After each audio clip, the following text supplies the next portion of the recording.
Hello friends, मैं मनोज। आज की क्लास में हम पढ़ेंगे क्लास 10 के चैप्टर 1 में वास्तविक संख्या यानी रियल नंबर्स को, जिसमें हम प्रश्नावली 1.2 के पहले नंबर्स को हल करेंगे। फ्रेंड्स, इसमें कुल 5 प्रश्न हैं। ये सभी प्रश्न एक एक अंक के लिए पूछे जाते हैं, जो आपके एग्जाम्स प्रिपरेशन के लिए काफ़ी हेल्पफुल साबित होंगे। सो आप वीडियो के अंत तक बने रहें। तो चलिए शुरू करते हैं। फ्रेंड्स, वास्तविक संख्या के प्रश्नावली 1.2 के पहले नंबर्स में हमारे यहाँ पर क्वेश्चन दिया हुआ है। निम्नलिखित संख्याओं को अभाज्य गुणनखंडों के गुणनफल के रूप में व्यक्त कीजिए, जिसमें हमारे यहाँ पर पहला प्रश्न दिया है 140। चलिए इसे हम हल करते हैं। सबसे पहले इसे हम हल करने से पहले यहाँ पर लिखेंगे हल, और इसके अंदर में हम लिख लेते हैं यहाँ पर प्रश्न से। के बाद चूंकि यहाँ पर हमारा 140 को अभाज्य गुणनखंडों के गुणनफल के रूप में व्यक्त करने के लिए कहा गया है, तो हम यहाँ पर लिख लेते हैं 140 का अभाज्य गुणनखंड 140 का अभाज्य गुणनखंड करने पर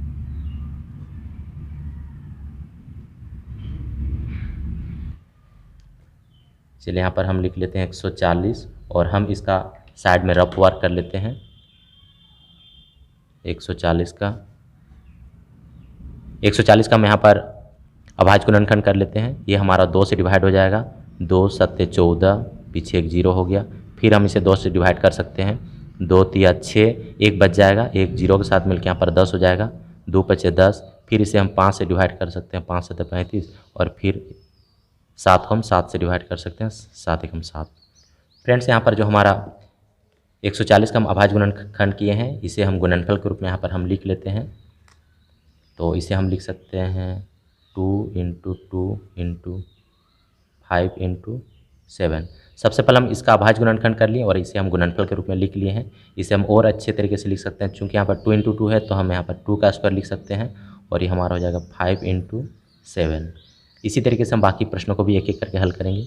दूसरे नंबर के प्रश्न में हमारा यहाँ पर दिया हुआ 156, जिसका हम अभाज्य गुणनखंडों के गुणनफल के रूप में लिखेंगे। तो सबसे पहले हम इसे हल करने से पहले यहाँ पर लिख लेंगे हल।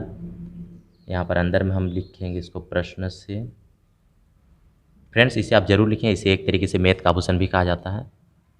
तो यहाँ पर हम लिख लेंगे सबसे पहले 156 का अभाज्य गुणनखंड करने पर। 156 का अभाज्य गुणनखंड करने पर 156 का हम अभाज्य गुणनखंड कर लेते हैं। यहाँ पर 156 लिखेंगे, और फिर से हम 156 का यहाँ पर गुणनखंड करने के लिए यहाँ पर रफ वर्क कर लेते हैं। ये 2 से डिवाइड हो जाएगा। 2 सत्ते 14, एक बच गया, एक 6 के साथ मिलकर 16 हो जाएगा। 2 अठे 16। फिर इसे हम 2 से डिवाइड कर सकते हैं। 2 तिया 6, एक बच जाएगा, 18 हो जाएगा। 2 नम 18। अब ये 3 से हम डिवाइड करेंगे इसे। 3 एकम 3, 3 तिया 9। अब ये 13 से जाएगा। 13 एकम 13। इसे हम गुणनफल के रूप में यहाँ पर लिख लेते हैं 156 को। तो 156 को हम गुणनफल के रूप में लिखेंगे, तो 2 × 2, 2 × 2, 3 × 13, यानी 2 × 2, 3 × 13। इसे हम फिर से 2 का स्क्वायर लिख सकते हैं। चूँकि यहाँ पर ये दोनों जगह यहाँ पर 2 2 है, तो इसे हम लिख सकते हैं 2 का स्क्वायर 3 × 13। तीसरे नंबर के प्रश्न में दिया है 3825 यानी 3825। तो इसे हम हल प्रश्न करके लिख लेते हैं। यहाँ पर हल, यहाँ पर फिर से हम इसे लिख लेंगे प्रश्न से। और फ्रेंड्स, यहाँ पर चूंकि हम इसे पहले वाले क्वेश्चन से में लिख चुके हैं 156 का अभाज्य गुणनखंड करने पर, तो आप यहाँ पर लिख लेंगे 3825 का अभाज्य गुणनखंड करने पर। इसे हम 3825 का हम यहाँ पर गुणनखंड कर लेते हैं। 3825 का इसे हम 5 से डिवाइड कर सकते हैं। 5 सत्ते 35, यहाँ पर 3 बच जाएगा। ये 3 2 के साथ मिलकर 32 हो जाएगा। ये 5 36 हो जाएगा। 5 36, यहाँ पर फिर 2 बच गया हमारा, यहाँ पर 25 हो जाएगा। 5 6 25 25। फिर से हम इसे 5 से डिवाइड कर सकते हैं। 5 एकम 5, 2 बच गया, 26 हो जाएगा। 5 6 25 25, एक बच गया, ये इसके साथ मिलकर 15 हो गया। 5 या 15। फिर इसे हम 3 से डिवाइड कर सकते हैं। 3 5 15, 3 एकम 3। अब ये फिर 3 से डिवाइड होगा। 3 एकम 3, 2 बच गया, 21 हो जाएगा। 3 सत्ते 21। अब इसे हम 17 से डिवाइड कर सकते हैं। 17 एकम 17।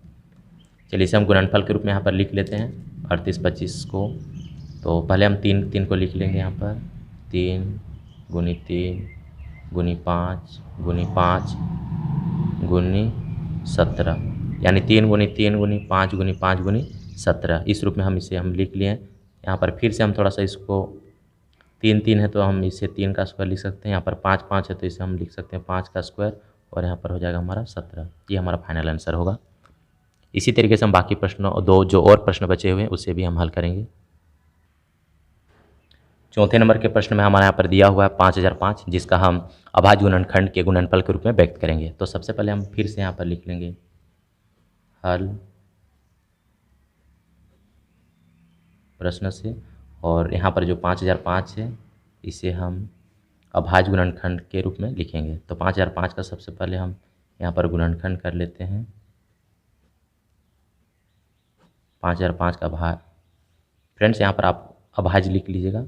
यहाँ पर अभाज्य गुणनखंड करने पर, चूंकि हम इसे अभाज्य गुणनखंड के रूप में लिख रहे हैं, तो सबसे पहले हम यहाँ पर लिखेंगे 5005 और इसका हम साइड में फिर से रफ वर्क कर लेते हैं 5005 का अभाज्य गुणनखंड करने के लिए। चलिए इसे हम डिवाइड करते हैं। ये 5 से डिवाइड हो जाएगा, 5 एकम 5 0 0 5 एकम 5। फ्रेंड्स इसे हम 11 से डिवाइड कर सकते हैं। 11 99, ये 100 में हमारे यहाँ पर 99 हो जा रहा है, एक बचेगा, यहाँ हो जाएगा 11 11 एकम 11। ये 13 7 91 होता है, तो हम 7 को 13 पर गुना करके हम 91 ला सकते हैं और ये हमारा हो जाएगा 13 एकम 13। चलिए हम इसे गुणनफल के रूप में लिख लेते हैं। तो 5005 को हम यहाँ पर लिख लेते हैं 5 गुनी 7 गुनी 11 गुनी 13। तो चूँकि यहाँ पर सब सिंगल एक एक बार आया है, तो इसे हम 5 गुनी 7 गुनी 11 गुनी 13 ही रहने देंगे। फ्रेंड्स ये हमारा प्रश्नावली 1.2 के 5वां और अंतिम प्रश्न है 7429, जिसका हम अभाज्य गुणनखंड करेंगे और फिर उसे हम गुणनफल के रूप में लिखेंगे। तो सबसे पहले हम यहाँ पर लिख लेते हैं इसका हल। यहाँ पर लिख लेंगे प्रश्न से और यहाँ पर लिखेंगे 7429 का अभाज्य गुणनखंड करने पर। 7429 का अभाज्य गुणनखंड करने पर यहाँ पर हम लिख लेते हैं 7429 गुणनखंड कर लेते हैं 7429 का। फ्रेंड्स आप इसे एक तरीके से याद रख सकते हैं, ये केवल 17 से 19 से और 23 से ही डिवाइड होता है। तो इसे आप यदि 1 से 2 से, 1 से तो ये डिवाइड हो सकता है, 2 से 3 से 4 से इस सब से देंगे तो डिवाइड नहीं होगा। तो आप इसे एक तरीके से याद रख सकते हैं 17 19 और 23। तो सबसे पहले हम इसे 17 से डिवाइड कर सकते हैं।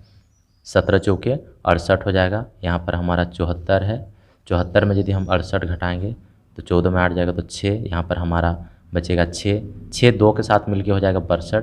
तो हम फिर इसे दे सकते हैं 17 तिया 51। यहाँ पर हम फिर घटाएंगे तो हमारा बच जाएगा 11 और ये 9 के साथ मिल के हो जाएगा 19, यानी 119। तो यहाँ पर हमारा 17 7 119 हो जाएगा। इसके बाद फिर हम इसे 19 से डिवाइड करेंगे तो 19 दूनी 38। अब 43 में यदि हम 38 घटाते हैं, 43 में 38 घटाते हैं तो यहाँ पर बच जाएगा हमारा 5 और 7 के साथ मिलके हो जाएगा हमारा यहाँ पर 57। तो ये हमारा डिवाइड हो जाएगा 19 तिया 57। अब फिर इसे हम 23 से डिवाइड कर सकते हैं, 23 एकम 23। चलिए हम इसे गुणनफल के रूप में यहाँ पर लिख लेते हैं। तो 7429 का अभाज्य गुणनखंड किए तो हमारे यहाँ पर आ रहा है 17 गुनी 19 गुनी ये 23। ये हमारा फाइनल आंसर होगा। तो आई होप कि फ्रेंड्स प्रश्नावली 1.2 के 5 प्रश्न आपको समझ में आ गया होगा। यदि समझ में आ गया हो तो वीडियो को एक लाइक करिए, अपने फ्रेंड्स के साथ शेयर कर सकते हैं और कोई क्वेश्चंस में कन्फ्यूजन हो तो कमेंट करके पूछ सकते हैं।